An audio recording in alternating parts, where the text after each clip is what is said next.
con esta necesidad de la revolución. Claro, yo cuando entro al movimiento estudiantil y a la izquierda en la universidad, el primer discurso y lo primero que tuve que aprender es que era la revolución. Entonces, a mí me encantaba la idea de la revolución, pero resulta que me voy enterando que estamos en un momento de crisis global. Y me voy enterando que los movimientos se van cayendo y luego no empiezo a entender qué significa ser de izquierda.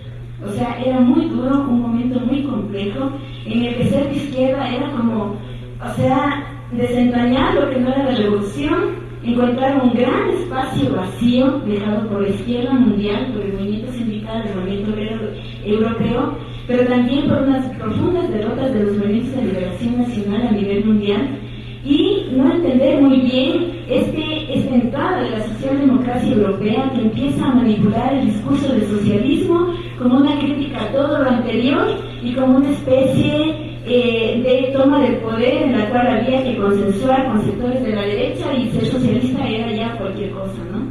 Entonces, esta crisis profunda, esta ambigüedad en la que entra el discurso de la izquierda también afecta muchísimo al movimiento estudiantil, porque el movimiento estudiantil de los 60 a los 80 tiene una claridad política, que es ver a la universidad como un aspecto cultural vinculado al mundo, a la internacionalización de las luchas. El otro aspecto fundamental es el del modelo que ya dije, que entra gravemente a afectar al movimiento estudiantil. Yo creo que el tercer aspecto es la crisis de la izquierda ecuatoriana, crisis en esa época de los 80 del movimiento urbano y de todos los frentes urbanos populares, crisis del movimiento sindical, crisis además, acuérdense ustedes que en el 82 las últimas huelgas que se produjeron en el gobierno de Hurtado sufrieron una fuerte inflexión, el FUD, las CEOs, todo el movimiento sindical, ¿no?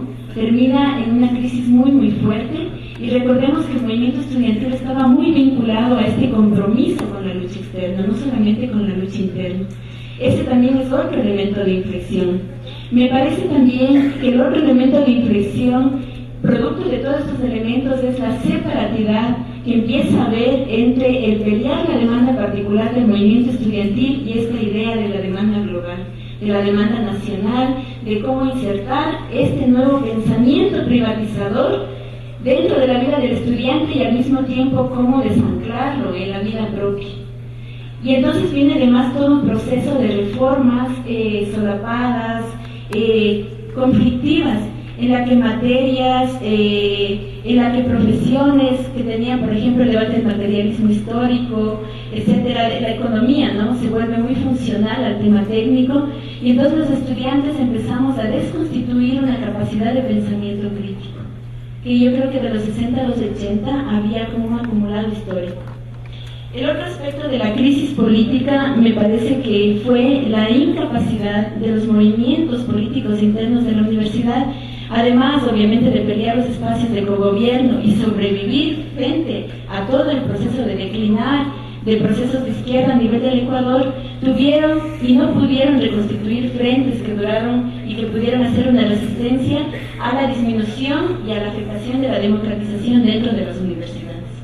Y en ese sentido yo creo que empieza a implementarse un modelo de arriba abajo, ¿no?, en donde la decisión de qué es la universidad ya no es propiedad cotidiana del estudiante, sino más bien es una propiedad de la autoridad, del cogobierno y de todas las instancias que finalmente hacían política. Pero la mayoría de los estudiantes empiezan a salir de esa esfera. Y en ese sentido, por eso es que yo hablo de que el movimiento estudiantil atraviesa crisis múltiples frente a la crisis de la concepción de la educación pública que se da en esta época, y al mismo tiempo empieza a resistir en base a procesos de organización muy complejos. Porque recuerden que en el gobierno de Hurtado, en el gobierno de León Febres Cordero, en el gobierno de Borges, en el gobierno de Sisto Durán Ballén, uno de los objetivos, y sobre todo de León Febres Cordero, fue afectar a las organizaciones de izquierda. Fue muy fuerte el golpe que recibió Alfaro Uribe y las otras organizaciones, ¿no? Y muchas de estas estuvieron vinculadas con el movimiento estudiantil. Entonces hay un fuerte golpe, una desconstitución, yo creo que del movimiento estudiantil. Entonces cuando se pregunta si hubo movimiento estudiantil en la década de los 80, desde mi punto de vista y desde mi militancia, yo creo que en crisis, muy difícilmente articulado y casi en un proceso de extinción. Sin embargo, Y con eso voy terminando. Yo pienso, y eso quiero terminar diciendo, en ese maremágnum de crisis y en esas dificultades, las organizaciones que íbamos articulando, y por eso empecé diciendo el tema de los botones, éramos esa posibilidad de la memoria histórica tratando de reformular en un momento, yo creo que de desanclaje ideológico también, de cómo poder repensar nuevamente el movimiento estudiantil y la izquierda. En ese sentido, algunos derivamos y asumimos que frente a esa crisis era un momento muy difícil y no había condiciones de restituir en esos 10 o 15 años un movimiento estudiantil potente o que sobrepase de los 60 a los 80, y más bien lo que decidimos fue construir procesos de resistencia, algunos vinculados a toda la corriente que venía del MPD y de esta articulación, otros vinculados a lo que fue Pachacuti, otros vinculados a momentos de, a defensa de los derechos humanos, y éramos colectivos pequeños, ¿no? Nosotros llegamos a ser un colectivo de 50 después de toda la crisis que hubo de 1000 en la Politécnica Nacional. Luego aquí en la Universidad Central empezamos todo un proceso de luchas de los cristianos de base y finalmente derivamos en organizaciones del feminismo. Y éramos colectivos de esta manera, ¿no? Y entonces, en ese sentido, más bien para expresar que la reconstrucción de la memoria histórica del movimiento estudiantil nos costó muchos espacios de formación, procesos de resistencia al modelo neoliberal y además un sostenimiento organizativo, a veces sectario, a veces un poco más democrático, pero muchos de estos colectivos, de estas organizaciones, derivamos al calor del movimiento indígena, que implicaba la posibilidad de una reconstrucción y sostenimiento un poco más oxigenado de todo lo que implicaba la crisis de la izquierda. Hasta ahí, más bien, Martina, un poquito para comentar las perspectivas que me parecen, pero es un poco lo que nosotros vivimos en esa época, ¿no? Bueno, muchísimas gracias. Margarita Aguinaga. Les recordamos a los ponentes que cuentan con alrededor de 15 minutos para cada intervención, para luego hacer una ronda de 5 minutos más si quedaron algunos aspectos pendientes en la intervención de cada uno de ustedes. Pensar en el movimiento estudiantil ecuatoriano resulta indispensable en esta discusión, por lo que reimprimimos un artículo de Patricio Icaza, publicado en 1994, lo cual permite comprender la desarticulación del movimiento estudiantil en Ecuador. También se presentan dos textos que intentan problematizar lo que pasa actualmente en la Universidad Ecuatoriana, específicamente en la Universidad Central del Ecuador, así como reposicionar este tema olvidado. En esta misma línea realizamos varias entrevistas a dirigentes estudiantiles y miembros de colectivos que durante diversas décadas activaron la organización en la universidad. Estos diálogos tienen como objetivo dar cuenta de las modificaciones que desde los 70 ha tenido la construcción identitaria de los estudiantes, su organización, la forma en que se ha pensado internamente la universidad, los vínculos políticos generados con otras organizaciones sociales y la existencia o no de relaciones entre universidades y sociedad. A continuación, la intervención de Carlos Torres, estudiante de Economía de la Universidad Central del Ecuador, representante estudiantil a la Comisión de Evaluación Interna de la Universidad Central del Ecuador, presidente de la Federación de Estudiantes Universitarios del Ecuador, FEUEQUITO, en los periodos 2010-2011 y 2011-2013, miembro del Movimiento de Izquierdas Revolucionarias MIR y del Movimiento Independiente Nueva Universidad. La bienvenida a Carlos Torres.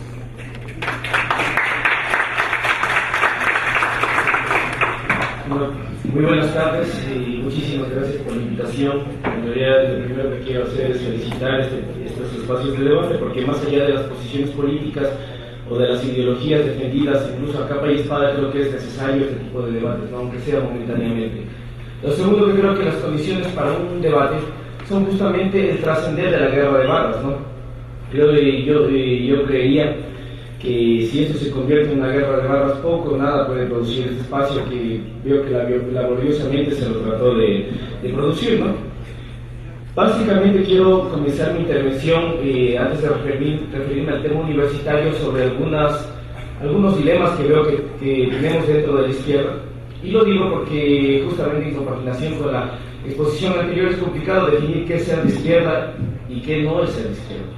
Por ejemplo, el día de hoy llegó el presidente Ahmadinejad, el presidente de la República Islámica iraní, ¿no? Y bueno, tiene diferentes lecturas. Yo creo que ese tipo de cosas, por ejemplo, son las que no nos ponemos de acuerdo a la izquierda. Algunos dicen que es necesario estratégicamente el poder tener algún tipo de alianzas con este país, otros dicen que no, que son islámicos, que igual son religiosos, etcétera, que la izquierda no tiene ese tipo de connotaciones, etcétera, ¿no? Yo más bien querría dejar en el ambiente cuál es la posición, por decirlo así, más lógica frente a algo que a veces a los estudiantes y a los militantes nos deja como un poco descolocados. ¿Qué hacer en esos entonces, no? Insisto, creo que es algo que quiero dejar flotando en el aire. Lo segundo, y concatenado con esto, es saber un poco tocar este tema de la dualidad del poder.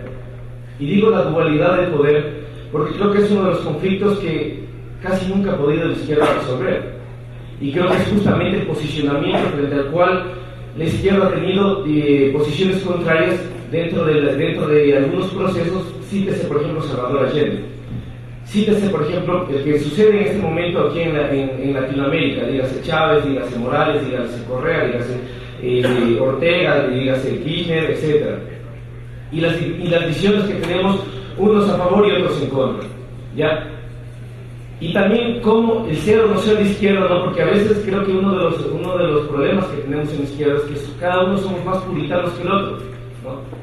O sea, a veces somos vivimos en nuestro cenáculo y somos tan puros ideológicamente, cuando en realidad la historia lo que nos demuestra es que son los momentos históricos los que definen en realidad cuáles son las posiciones de izquierda o antiimperialistas en su momento y cuáles son en su momento de derecha, ¿no? Por decir un caso, Michal Kalecki en su momento, por parte de la derecha, era tildado como comunista y por parte de la izquierda era un socialdemócrata. En el caso de aquí de Latinoamérica, yo recuerdo, no quiero iniciar en realidad una polémica ni nada por el estilo, ni comentar nada por el estilo, pero recuerden que en el 74, me parece, si no me equivoco en el año, pero en toda la década de los 70, hubo un comunicado que al Che le decían que era un aventurero pequeño burgués, ¿no? Le decían eso a Che, ¿ya? Y ahora en este momento es uno de los íconos que se defienden en la ultranza. Entonces imagínense como dos épocas cambian radicalmente la visión sobre una sola figura, ¿ya? En los 70 cómo se le ponía al Che y en este momento cómo se lo tiene, ¿ya? Entonces, insisto, creo que son los momentos históricos los que definen en realidad, los que definen las posiciones políticas de cada uno de los sectores. En el tema de la universidad, ya entrando en materia, creo que la universidad ecuatoriana, si bien es cierto, hay que reconocer todas esas luchas estudiantiles que se tienen que valorar dentro de su contexto histórico y su importancia histórica. La universidad ecuatoriana, por el tipo de gobierno que nosotros hemos tenido durante las últimas décadas, ha sido una universidad en la cual la autonomía en ciertos temas sirvió para el afloramiento de movimientos sociales, para la producción de ciencia, de pensamiento, de la libertad de cátedra. Pero si hacemos un análisis un poco más sincero, la autonomía le sirvió a la universidad principalmente a los grupos neoliberales y a los empresarios y al libre mercado. En este momento también ya el clientelismo y el tipo de política clientelar. ¿Y por qué digo esto?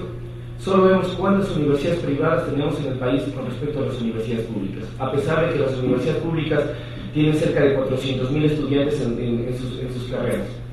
Somos casi la cuarta, somos 4 veces más que las universidades privadas. Y lo segundo, en las universidades públicas,